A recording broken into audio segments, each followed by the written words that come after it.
SBS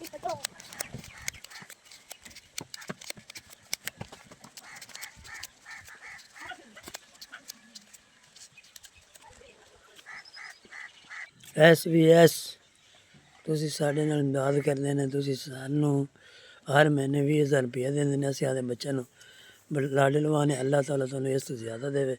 ਅਸੀਂ ਤੁਹਾਡੇ ਆ ਕੇ ਦੁਆ ਕਰਨੇ, ਰੱਬ ਤੁਹਾਨੂੰ ਇਸ ਤੋਂ ਜ਼ਿਆਦਾ ਦੇ ਆਪਣੇ ਪਿਆਰੇ ਹਬੀਬ ਦੇ ਸਦਕੇ। ਤੁਹਾਡੀ ਬੜੀ ਮਿਹਰਬਾਨੀ, ਤੁਸੀਂ ਸਾਡੇ ਨਾਲ ਤਾਉਨ ਕਰਦੇ ਨੇ। SBS ਤੋਂ ਅਸੀਂ ਬੜੇ ਖੁਸ਼ ਹੈ। ਤੁਹਾਡਾ ਬੜਾ ਸ਼ੁਕਰੀਆ, ਤੁਹਾਡੀ ਬੜੀ ਮਿਹਰਬਾਨੀ।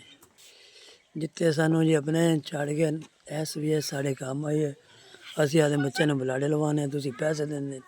ਅਸੀਂ ਤੁਹਾਡੇ ਆ ਕੇ ਦੁਆ ਕਰਨੇ, ਅੱਲਾਹ ਤੁਹਾਨੂੰ ਇਸ ਤੋਂ ਜ਼ਿਆਦਾ ਦੇਵੇ। ਅੱਲਾਹ ਤਾਲਾ SBS ਦੇ ਮਾਲਕ ਨੂੰ ਸਿਹਤ ਦੇਵੇ। ਅੱਲਾਹ ਤਾਲਾ SBS ਦੇ ਅਮਲੇ ਨੂੰ ਸਿਹਤ ਦੇਵੇ। ਅੱਲਾਹ ਤਾਲਾ ਤੁਹਾਡੇ ਹਜ਼ਾਰ ਰਹਿਮਤ ਕਰੇ। SBS ਤੁਹਾਡੀ ਬੜੀ ਮਿਹਰਬਾਨੀ। SBS ਤੁਹਾਡੀ ਬੜੀ ਮਿਹਰਬਾਨੀ।